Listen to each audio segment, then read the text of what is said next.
많은 유명인들이 용감하게 자신이 겪었던 공황장애나 우울증에 대한 이야기를 공개함으로써 심리치료에 대한 사회의 인식이 크게 변화하는 데 기여했습니다. 그럼에도 불구하고 여전히 많은 사람들이 진료 기록이 남아 직장이나 삶에 영향을 미칠까 두려워 심리치료를 꺼립니다. 우리는 몸이 아프면 바로 의사를 찾지만 마음의 상처 보이지 않는 고통은 종종 묻어두고 시간에 맡겨버립니다. 이 영상은 유튜브 댓글에서 공유된 실제 이야기와 심리 상담 사례들을 바탕으로 제작되었으며 현대인이 직면하고 있는 정신적 문제에 대한 실질적인 해결책을 제시하고자 합니다. 이제 우리 함께 이 여정을 시작해 봅시다. 영상을 끝까지 함께 시청한다면 아마도 그 이야기들 속에서 당신 자신의 모습을 발견할 수 있을 것입니다.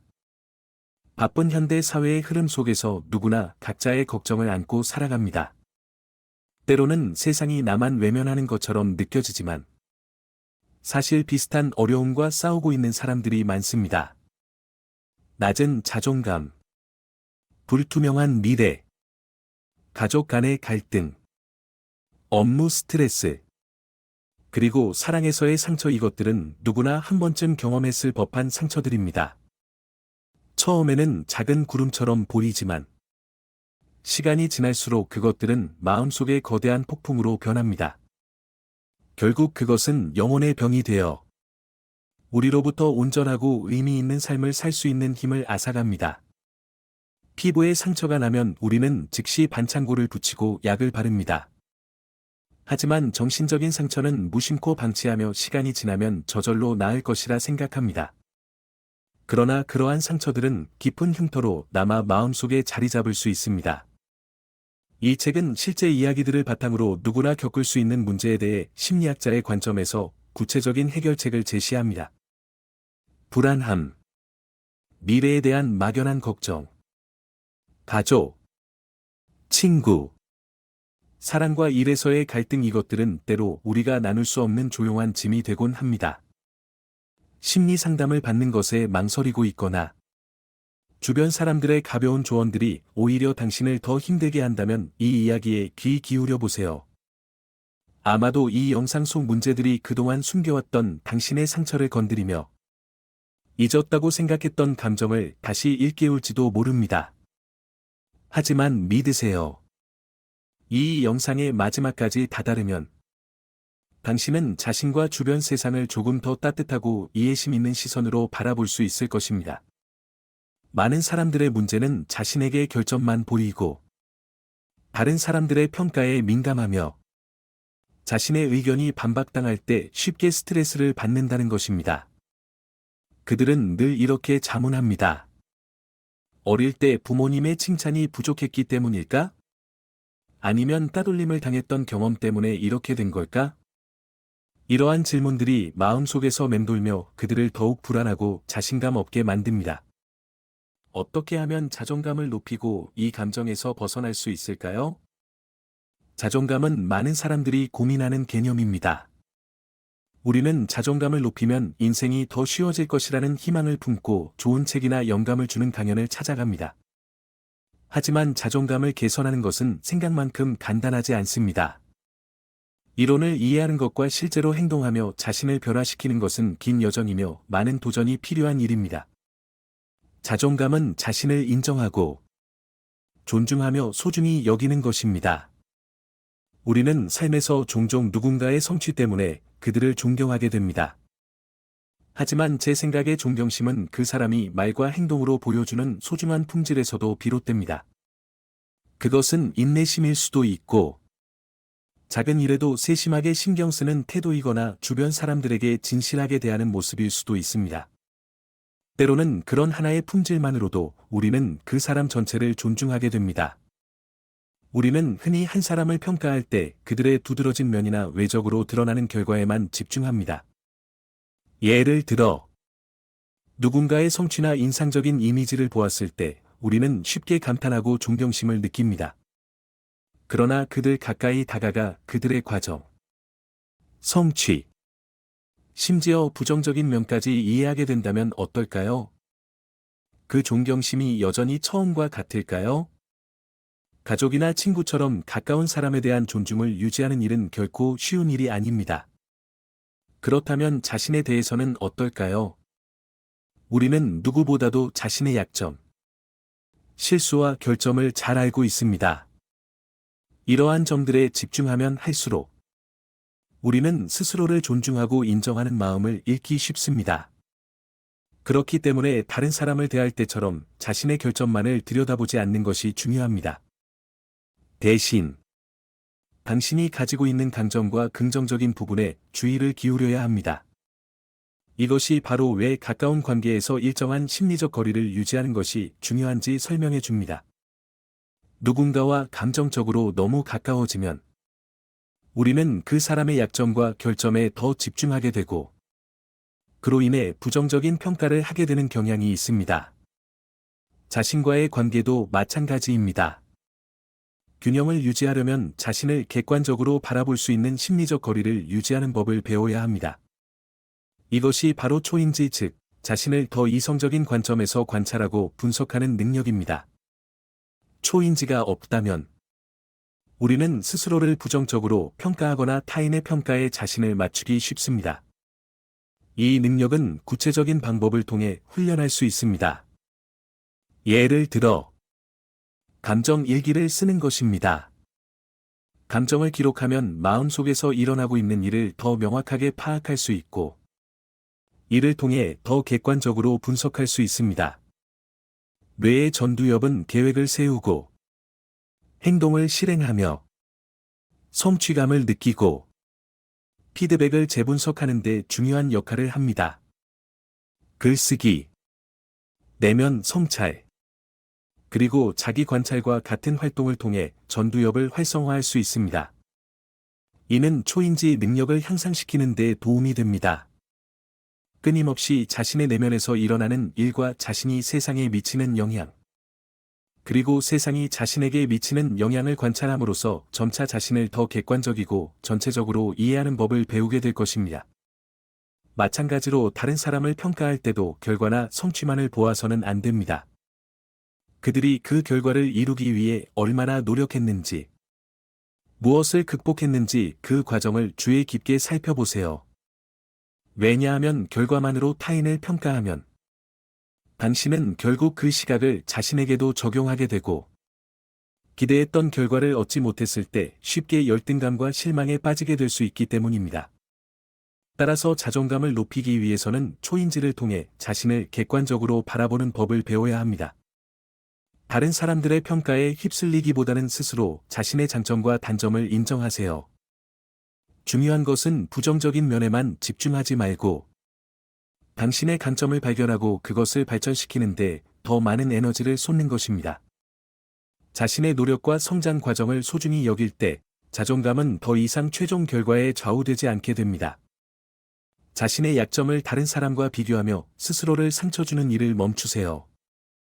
아무도 인정해주지 않더라도 작고 사소한 것이라도 당신이 이룬 좋은 일에 만족하는 법을 배우세요.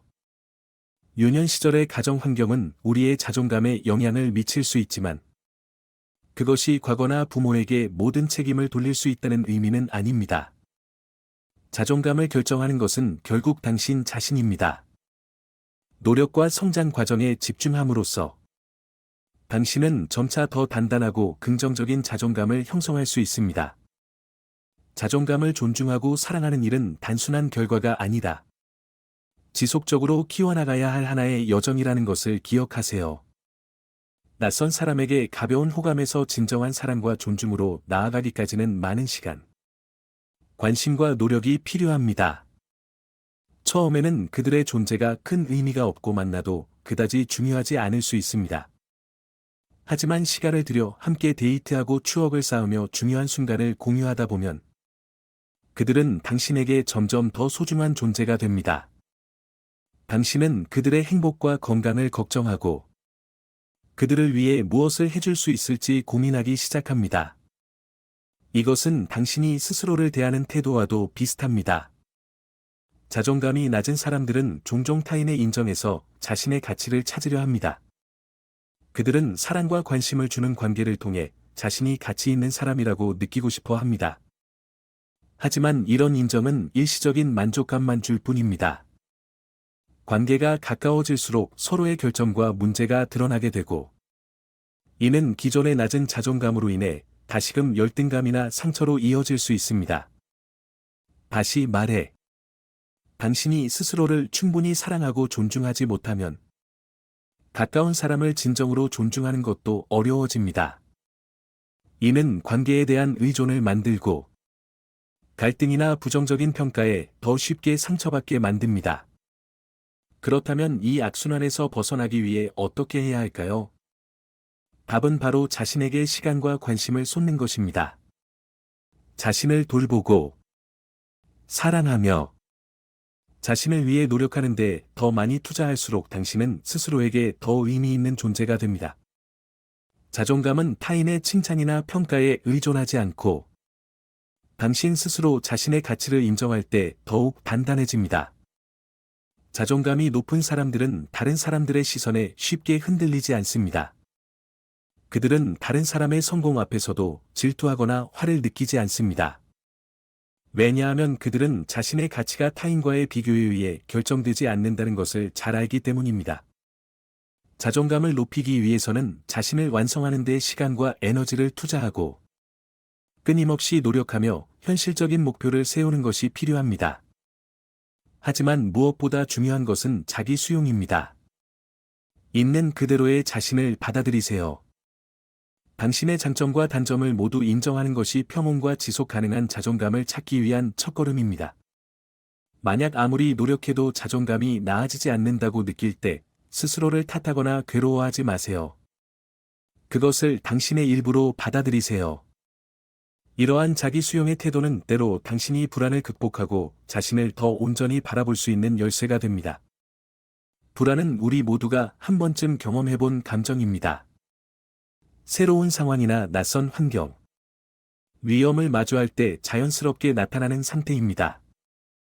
하지만 불안이 비이성적이고 장기화되며 일상에 부정적인 영향을 미친다면 문제를 더 심각하게 바라볼 필요가 있습니다.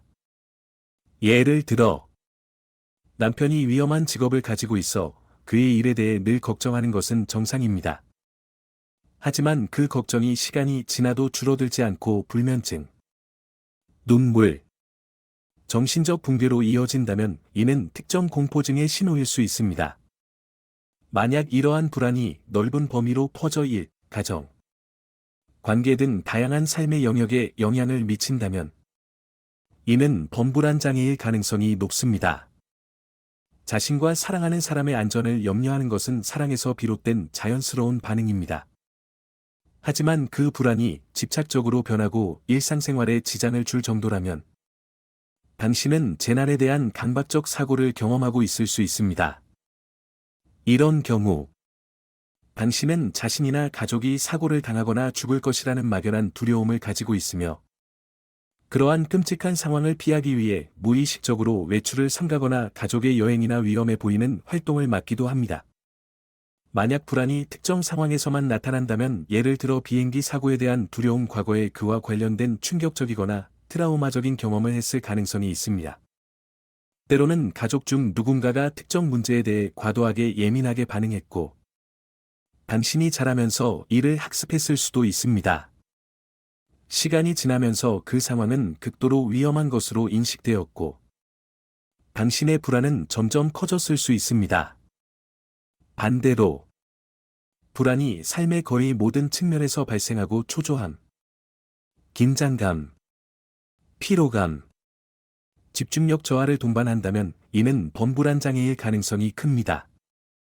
그 원인 중 일부는 과잉 보호받거나 엄격하게 통제된 유년 시절의 가정 환경에서 비롯될 수 있습니다. 그러나 때로는 명확한 원인 없이 이러한 불안이 나타나기도 합니다. 또한 불안이 극단적인 청소, 정리, 물건 수집 및 보관과 같은 행동을 동반한다면 이는 강박장애일 수 있습니다. 이 경우 정신과 진료를 통해 정확한 진단을 받고 적절한 치료 방법을 찾는 것이 필요합니다. 불안이 어디에서 비롯되든 기억해야 할 점은 과도한 불안에 시달리는 가족을 지켜보는 것도 그들에게 큰 부담이 될 수 있다는 것입니다. 적절하게 관심을 표현하고 돕는 가장 좋은 방법은 그들이 일상생활을 평온하고 긍정적인 마음으로 유지할 수 있도록 돕는 것입니다. 불안을 관리하기 위해 다음 3가지 방법을 시도해 보세요. 1. 불안이 커질 때 깊게 숨을 쉬기. 이 방법은 간단하지만 매우 효과적입니다. 불안이 마음을 지배하면 호흡을 조절하는 법을 잊기 쉽습니다. 이때 호흡에 집중하세요.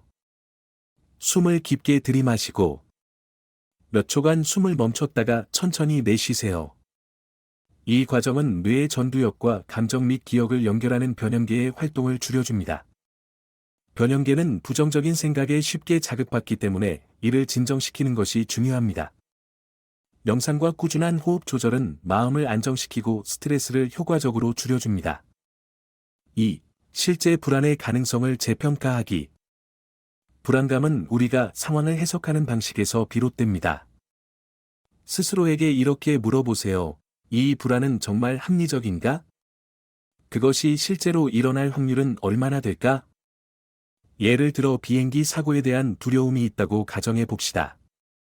비행기 사고는 발생할 수 있지만 실제 확률은 매우 낮습니다. 최악의 시나리오에 빠져들기보다는 비행기가 여전히 가장 안전한 교통수단 중 하나라는 사실을 상기하세요. 안전성과 긍정적인 요소에 집중하면 불안을 줄이는 데 도움이 됩니다. 3. 긍정적인 활동으로 주의를 전환하기. 불안이 찾아올 때는 다른 일에 주의를 돌려보세요. 운동, 집안 정리, 새로운 기술 배우기, 취미 생활과 같은 목적 있는 활동에 참여해 보세요. 이러한 활동들은 단순히 불안을 미뤄두는 것뿐만 아니라 뇌의 전두엽을 활성화시킵니다. 전두엽은 계획 수립, 실행, 성취감과 관련된 부위로 이곳을 자극하면 불안에서 벗어나는 데 효과적입니다. 가만히 앉아서 부정적인 생각에 빠지기보다는 몸을 움직이거나 무언가를 적극적으로 해보세요. 그러면 불안한 상태에서 빠르게 벗어날 수 있습니다. 4. 불안이 밀려올 때는 이런 활동들을 습관화해 보세요. 예를 들어, 이렇게 스스로에게 말해보세요. 일단 밥부터 먹자 혹은 먼저 청소를 해보자. 이런 식으로 불안을 뒤로 미루는 시간을 만들어 보세요. 하지만 텔레비전을 보는 것처럼 수동적인 활동보다는 계획하고 실행하며 성취감을 느낄 수 있는 능동적인 활동이 더 좋습니다. 예를 들어 운동은 전두엽을 자극하는 대표적인 활동입니다. 이런 활동에 집중하면 가족이나 주변 사람들의 존재가 당신에게 큰 힘이 된다는 것을 느낄 수 있습니다. 가끔 우리는 걱정이 너무 커져서 마음속에서 떠오르는 생각들을 멈출 수 없을 때가 있습니다. 특히 혼자 있을 때 이러한 공허감은 더 큰 불안감으로 증폭될 수 있습니다. 생각이 많은 사람들은 일어나지도 않은 일에 대한 걱정 속에 빠져들어 최악의 시나리오를 상상하고 과도하게 불안해하는 경향이 있습니다. 이런 부정적인 생각의 연쇄 반응은 멈추지 않고 계속 이어지며 이는 우울증의 흔한 징후이기도 합니다. 어떤 일이 발생하는 순간 우리는 이미 여러 상황을 상상하며 서둘러 걱정하기 시작합니다. 안타깝게도 아직 아무 일도 일어나지 않았는데도 머릿속에서 결론을 내려버리고 스스로를 지치게 만듭니다. 이런 불안은 통제되지 않으면 실제 상황보다 훨씬 커져서 심각한 정신적 부담을 만들어냅니다. 사실 불안 자체는 미리 준비하는 태도일 수 있으며 꼭 나쁜 것만은 아닙니다. 불안은 우리로 하여금 미리 대비하고 계획을 세우며 더 빠르게 반응할 수 있도록 도와줍니다. 하지만 단순히 걱정하기 위해 걱정하는 것은 더 이상 도움이 되지 않습니다. 이러한 생각들은 머릿속에서 반복되며 우리의 에너지를 소모할 뿐입니다. 그렇기 때문에 당신이 해야 할 일은 바로 통제할 수 없는 생각을 끊어내는 훈련을 하는 것입니다. 불안한 생각이 시작되려 할 때 이를 인지하고 스스로를 멈춰보세요. 이것이 불안에서 벗어나 삶을 더 긍정적이고 안정적으로 유지하는 첫걸음입니다. 생각의 바다에 빠져들면 마치 광활한 물결 속에서 방향도 잃고 끝도 없는 바다에 휩쓸리는 것처럼 느껴질 수 있습니다. 현실과의 연결이 끊어지고 당신이 두려워하던 모든 일이 이미 현실이 된 것 같은 기분에 사로잡힙니다. 이 상태에서 벗어나는 일은 매우 어렵지만 기억하세요. 아무리 힘들어도 당신은 반드시 그 생각들에서 스스로를 떼어내고 상황을 객관적으로 바라보려는 노력을 해야 합니다. 당신의 생각을 분류해 보세요. 이미 실제로 일어난 일. 단지 당신이 상상하고 미래를 걱정하는 일. 어떤 것이 현실이고 어떤 것이 근거 없는 상상인지 구분할 수 있게 되면 그 순간 부정적인 생각의 흐름을 끊어내세요. 이를 종이에 적어보는 것도 효과적인 방법입니다. 시간을 내어 당신의 생각을 기록하고 다음과 같이 정리해 보세요. 변화시킬 수 있는 것, 변화시킬 수 없는 것. 정리가 끝나면 당신이 바꿀 수 있는 것들에 집중하고 현재 당장 할 수 있는 실질적인 행동에 에너지를 쏟으세요. 그리고 당신의 통제를 벗어난 일들에 대해서는 놓아버리세요. 시간에게 맡기고 답을 기다리면 됩니다. 과도한 걱정은 뇌의 변형계 감정과 기억을 담당하는 영역과 과도하게 자극될 때 나타나는 현상입니다. 이때 부정적인 생각들이 끊임없이 밀려오며 마치 눈덩이처럼 점점 커져가는 것과 같습니다. 하지만 우리는 이 과정을 막을 수 있습니다. 전두엽을 자극하면 이성적 판단과 행동이 활성화되기 때문입니다. 다음과 같은 작은 활동들을 시도해 보세요. 이 활동들은 당신에게 작은 성취감을 줄 수 있습니다. 집안을 청소하거나 정리하기, 감정을 일기장에 기록하기, 요리하거나 생활 공간을 재정리하는 등 집안일 하기, 산책이나 요가와 같은 가벼운 운동. 이런 활동들은 뇌에 긍정적인 피드백을 전달하고 전두엽의 활동을 촉진시킵니다. 그 결과 변형계의 과도한 자극을 차단하고 부정적인 생각의 흐름을 멈출 수 있게 도와줍니다.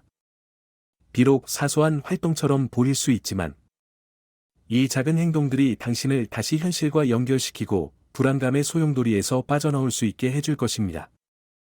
마지막으로 오늘의 영상을 마치며 이 말을 전하고 싶습니다. 당신이 지금 슬프고 지쳐 있더라도 모든 것은 곧 괜찮아질 거예요. 이 싸움에서 당신은 혼자가 아닙니다. 현재에 집중하고 스스로를 잘 돌보는 시간을 가지세요. 내일은 더 긍정적인 것들로 새로운 하루를 함께 시작할 수 있을 거예요. 오늘 하늘이 아무리 어둡고 회색빛으로 가득 차 있어도 태양은 다시 떠오를 것입니다. 그러니 희망을 잃지 마세요. 다음 영상에서 다시 만나요.